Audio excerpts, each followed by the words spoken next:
Have you dreamed about opening a boutique since childhood? Maybe you have a store, but now you're ready to expand. Well, guess what? You're in exactly the place where you're meant to be. Welcome to the Boost Your Boutique podcast, hosted by Emily Benson, retail boutique consultant, best-selling author, and a motivational speaker. In this podcast, you'll learn how to manage your boutique better, have balance in your life, and learn from experts who care. So whether you've been in the business for decades or you're just getting started, it's important to get help from someone who's been there and someone who's going to coach you along the way. So head over to boostyourboutique.com to learn more today. And now, here's Emily. Hello, and welcome back to another episode of the Boost Your Boutique podcast. I'm Emily Benson, your host and best friend on this journey through boutique land. I'm at Atlanta Market, and I'm excited to see what's happening for fall. It seems like there's some really fun stuff coming out for fall, and it feels like if you're headed to Magic next week, it's going to be a really good show. Atlanta feels really nice. It feels like a really good fall show, and I think if you're here, I think you're seeing a lot of really good stuff. You know, you're hearing a lot of good stuff, and I think next week at Magic, it's just going to like sort of explode and be a bigger version of this. So if you're at Atlanta and you see me, please say hi. If you're at Magic, if you're in the airport, I don't know. If you think it's me, tap my shoulder, say hi. I really want to connect with you guys. Part of the reasons I like going to shows is like getting to actually see the online community offline, right? And like get to meet you guys. And eventually, soon enough, I'll start hosting some events. I have a big one coming up here in February, so look for more details about that.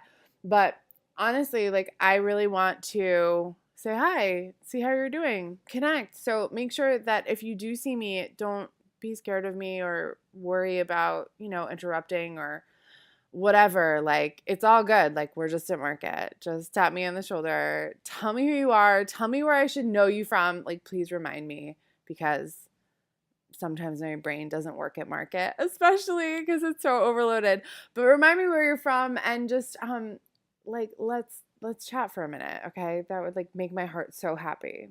I love seeing you guys. This episode is with the ladies from FashionGo, and I'm really excited about it because I started shopping at FashionGo right when I started my boutique back in 2011. And they were kind of like the gateway into starting to go to shows. And, I went to Fame first. Let me circle back here. Okay, if we're really doing the timeline correctly here. I went to Fame in February of 2011, right after I had been laid off from my job. I was still living in New York. I was like, I'm doing this boutique. I'm doing this truck thing. I'm going to go to Fame. I went to Fame. And then a couple months later, I found out about FashionGo. I didn't know what it was. And I just remember being like, oh my God, this is the coolest site ever. I can't even believe it. And, it was a main source really for me shopping every Monday. I remember I've had so many great memories with my mom where she'd be like, hey, do you want to like sit on the couch and look at FashionGo? Because she loved to help me shop. And I bet you have, maybe someone in your life, whether it's a friend or a mom or a daughter or a cousin, a sister or something like that, who loves to help you shop. I think that's the joy of our families sort of being involved, the good, bad, and who knows of having our families involved. But I just really cherish some of those days hanging out with my mom and looking at FashionGo and, being excited about things and sometimes making fun of things because you never know what's going to be on FashionGo, right? I love it. So I wanted to really talk to the ladies at FashionGo because they're making a lot of great upgrades, honestly, and they're really listening to customer feedback. So I want to make sure that as you listen to this, you also think in your mind, like, what upgrades do I want? Where do I think that the site could function better? And they're going to let you in on some of the stuff they're working on, which I personally think is thebomb.com. So I think you're going to be really happy with what you hear. But dive in. They're going to be at Magic next week too. So if you are at Magic, go say hi. Hannah and Nuri are going to be there. They're adorable. They're so sweet. And they're really, guys, like, they are really open to feedback. So please, if you're a user of FashionGo, I really want to encourage you to speak up and let them know what kind of things you feel like you need. Again, after you've listened to the podcast and sort of heard what they're already working on behind the scenes. But if you see a need, like, they are really saying like, hey, this is your platform. We want to make it better for you. And so, absolutely. I'm going to put all their information in the show notes so you can reach out to them, whether it's Instagram or email. So reach out to them. But let's get into this interview. We had a blast chit-chatting about FashionGo. So I hope you guys really enjoy it. Welcome, Nuri and Hannah. I'd love for you guys to introduce yourselves and just tell all the listeners who you are and what you do. So my name's Nuri. I'm part of the marketing team at FashionGo. I'm a marketing associate. I'm Hannah, also on the marketing team at FashionGo. We're really excited to be here. Yay! Oh my gosh. I'm like so excited that you're here because, like, as I was telling you before we kind of started, when I had my fashion truck business, I think FashionGo may have been the very first place that I placed orders back in 2011. So it kind of like holds a special place in my heart. And I see so many of my listeners and new boutique owners get started with you guys. So I'd love for you to just sort of talk about like, what was the origin? Like, how long has FashionGo been around, and like, how did it start? Where did it come from? It's obviously ingenious, but how did it start? So FashionGo was created actually all the way back in 2002. Wow. Because there was a huge need in the industry for such an online platform to connect wholesale vendors to retailers. So back then, people were attending trade shows, but otherwise it was really difficult for buyers, especially from smaller towns, to discover new vendors or to have access to a large number of vendors all at once. So that's how we started out. And since then, with that mission statement, we've grown to become one of the largest B2B wholesale fashion marketplaces. Now we feature over 900 wholesale vendors and about 200,000 registered buyers on our site. Yeah, all over the nation. So wow. That's amazing. So do you guys go out and sort of hand pick the vendors that you work with? Like, what's kind of the process to get people, just so like really my buyers can understand, like, how do you guys work and go out and like recruit new vendors to come and join FashionGo? Well, a lot of the times it's referral based. So a lot of people come seeking to join FashionGo. Other times we go out to trade shows like Magic, Fame, ASD Market. We go out to all these places to meet with vendors and potential vendors to check them out a little bit. And that's how we kind of recruit everybody. That's really cool. What do you think like sets FashionGo kind of apart from, I guess here's the thing too, is what sets it apart from like going to a show, and then what sets it apart? I mean, we all know there's other like sort of these aggregate fashion sites. I've always been like a fan of FashionGo. I think personally it's the easiest one to use. But like, where do you guys see it kind of just fitting in the landscape for a boutique owner? How are they using it? So, I mean, we definitely encourage everyone to continue going out to these trade shows because it's good networking to actually touch and feel the vendors' clothes. But what FashionGo does is we kind of continue that relationship by, because going out to these trade shows, it could be a little expensive. You have to buy flights, hotels, you have to take your employees. And so like we kind of bring that into the comfort of your own home. You can shop online, and we have so many categories. Like we're adding in a lot of plus size, men's, kids, shoes, handbags, everything, you name it. So I think that's what really sets us apart from the beginning. I We love that. have other features too that even some of our current buyers may not know about. So one of them is consolidated shipping. So you can check out from multiple vendors and just get it in one nice big shipment. Yeah. You pay just that one flat fee, and most of our vendors do participate in the program. So we offer combined shipping. Also, one thing we do take seriously is privacy. So we are implementing measures for more secure transactions. We are going through a third party called Stripe. So they everything's encrypted. All of your credit card information is not stored anywhere on our servers. So if you go through the site, we do guarantee your credit card information. And everyone who shops on our site, we verify all the businesses. So all the buyers that register, it's free to register, but then we still make terms of, checking their seller's permit and 2 invoices from different wholesalers. Obviously, if they're a new business, then we kind of work it out through a phone call or email. But for the most part, we're very exclusive on who comes into our site and who views our vendors' items. So, I think, just to sum up, FashionGo really is just trying to upgrade the user experience, and we really care about what our users think. So we take all of your feedback into account. Yeah, totally. So cool. I love all these upgrades you're making. Yeah, I mean, we definitely try to upgrade every year or every so months. We always have marketing meetings to hear from our customer feedbacks and try to implement that as best we can. In like a reasonable time.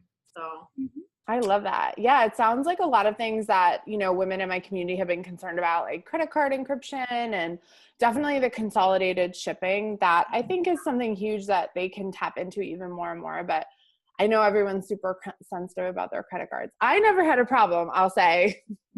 But I love that you guys are doing that. I think that's huge for the community. Totally. Yeah, we're also now addressing inventory control issues. So that's next on our checklist. Oh, that's awesome. So you're going to try to work with vendors to only show things that are available. Because I know that's a problem too, where maybe you'll put things in your cart, you'll check out, but then the vendor will say, sorry, we're sold out. So that's kind of where you're figuring stuff out. We'll definitely still have pre-orders just because wholesale likes to move like a season 2 faster. Yeah. But definitely keep track of like how many inventory people are listing and then giving warning signs on like when items are about to be sold out. Just more communication, right? Making the process more transparent. I love that. My listeners are going to be like really excited to hear that, you guys. Yeah, awesome. So like you're talking about how you're adding more kids stuff, more plus sizes. Like, I'm seeing a huge growth in the plus size boutique sort of category. Like, are you guys noticing that more and more as like you're with the company and seeing trends? There has been a huge demand for plus size. So a lot of our vendors are reacting to that as well. So they started adding in their sister company as a plus size line, and then or just starting separate just totally plus size lines and adding those on. Yeah, we're definitely seeing a lot of that. And they're very cute. Like they're, some size I want to wear, so it's like kind of sad, but they don't have it my size. I actually once went to a boutique in Vienna and he was all plus size. And he said his favorite thing was when like a size 4 girl would come in and realize she couldn't wear anything. And he'd be like, oh, that's right. He was so funny about it. So are there any other trends? Because obviously you guys see all these orders kind of go through, right? So you can kind of track like, I know I'm a big Best of the Best tab fan. And like, do you see any other kind of big wholesale trends coming up for fall, for holiday? We're moving into like really the biggest time of the year for boutiques.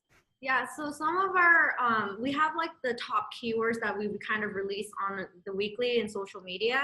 So a lot of things are always like kimonos, leopard print, denim is always up there. So those are like the big trends. Sweaters are always in. So any sweaters, like the knotted sweaters, the front tie sweaters, those are super big.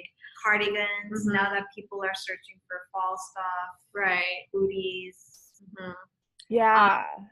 I think one of the colors that they were searching a lot for was mustard. Mustard was really hot. I saw mustard everywhere. So maybe that's something that people should look out for. I love that. I love that. I mean, it feels like for you guys, kind of, you seem to be really good at addressing the fast needs of someone, right? So like for me, I used to shop where I would go to a market, I'd sort of place orders, like, you know, a good size order for each month, right? That market was covering. But then you guys would kind of save me every Monday when I'd be like, oh no, I sold out of this, or, oh my gosh, like I had this moment a couple years ago when ponchos like really started to trend, and you guys were like, you had it. Like it was so nice. And like, I could just get it. It was in my shop and I was done. You know, it feels like, do you feel like people are shopping more for that like quick turnover item with you guys? For sure. Yeah, I mean, I think people are getting so involved with social media nowadays that everything is so all, you know, very quick. So we found that people are turning to like influencer marketing. They don't do traditional ads as much anymore, because if you really think about it, people don't trust ads, they trust people. So like all these girls that are wearing on Instagram, that's the new trend that they shop for right then and there. So that's where we get a lot of insight from. In accordance with that, buying models are just shifting. People aren't doing as many, you know, like large seasonal hauls before it starts anymore. They're buying real time. They're keeping up with the trends, and it's just kind of more dynamic. Yeah.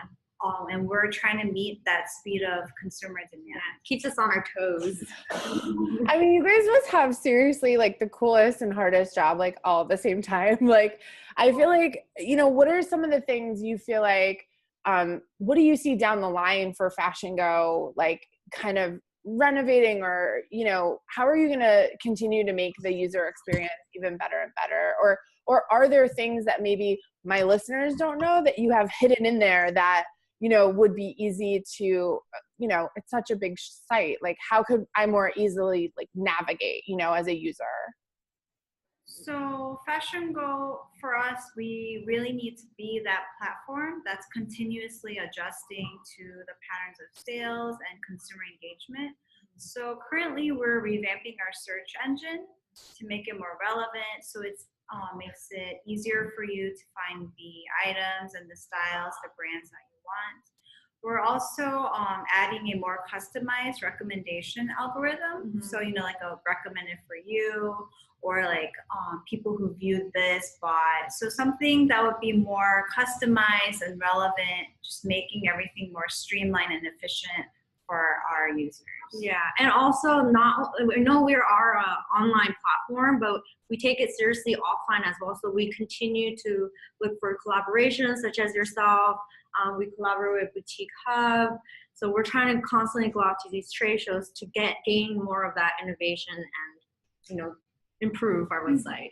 Yeah, I mean, it feels like you guys are really like, especially with the new Instagram presence you have, like, it feels like you guys are really like sort of opening the doors and saying like, we want to hear from the people that are using this. We want to make it better for you. Like, it's really cool what an impact I feel like just in the past like year, it feels like you guys have suddenly been like, wait, we want to be the best. Like, help us, show us what to do. Tell us what you're frustrated with. That's really cool.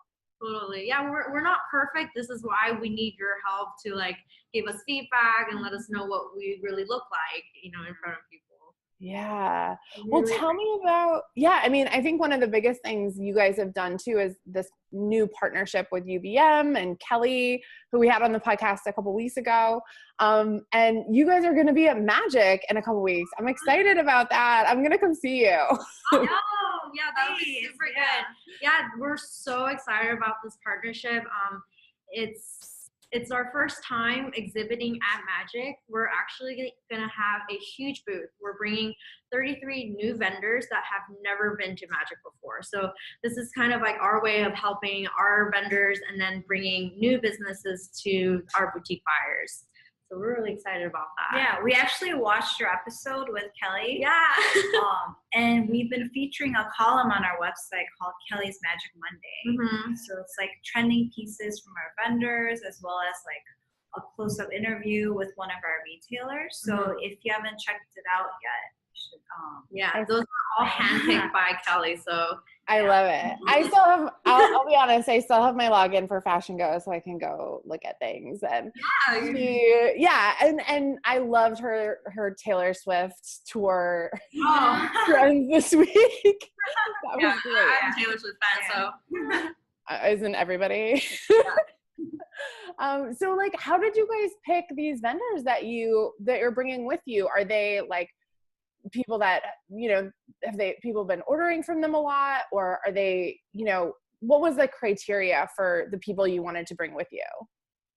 So these are new vendors, like I said before, someone who's never exhibited at Magic. So we wanted to give and bring fresh styles. We also brought kind of styles that have been kind of trendy on FashionGo.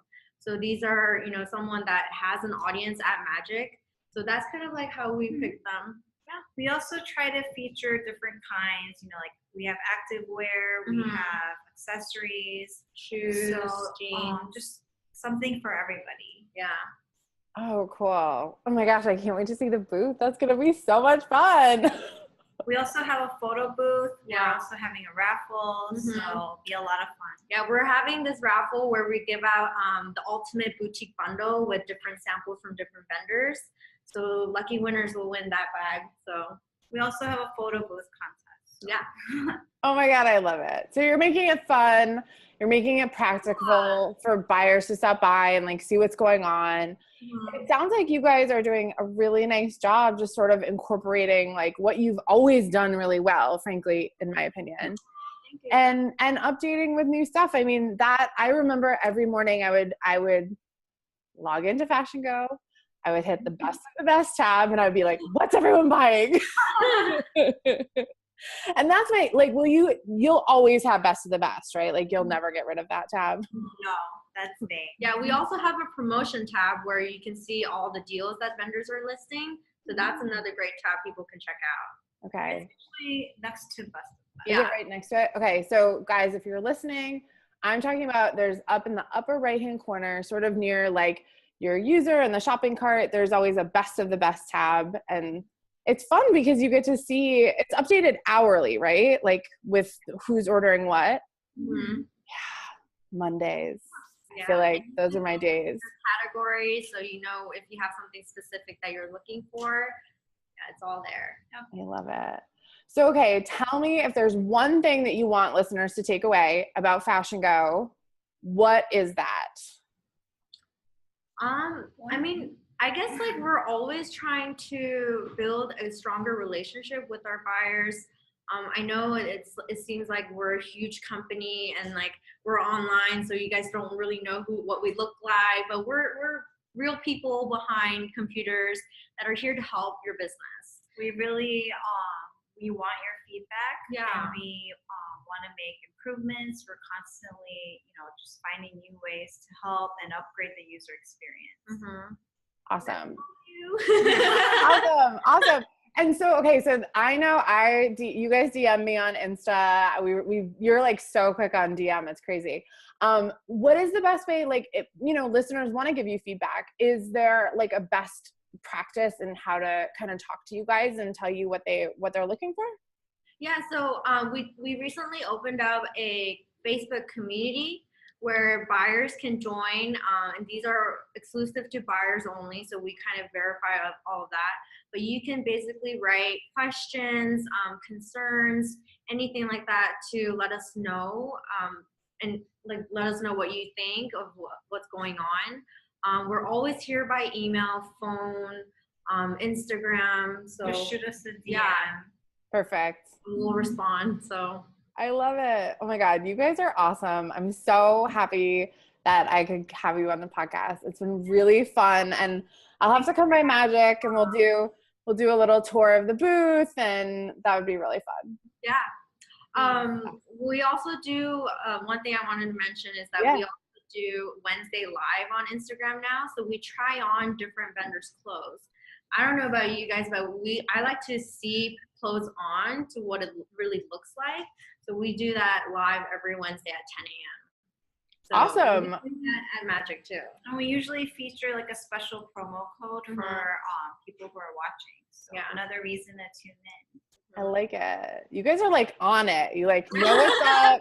You're like doing cool stuff. You like want to help people. You are my kind of people. So, you know, I'm going to compile all the stuff that we talked about and I'm going to put it in the show notes. So anyone watching on either YouTube or on listening on the audio version can easily access all this stuff. So don't fret if you didn't have your notebook out. We'll put it in the show notes. All right. So tell me, so final question, and I ask this to all my guests. What is your favorite item that you've bought from a boutique? And you don't have to like name the boutique, but is there something that you love that you've gotten and you wear all the time? I mean, mine, I love the whole easy wear. So I like to throw on a kimono to make myself look a little fancier than I am. So like I wear a basic white shirt and like shorts and then I throw on a kimono. It's like, bam. So I love kimonos. Yeah. I actually have a favorite denim skirt. It's like deconstructed denim. It's my go-to, goes with everything. Casual, you can dress it up.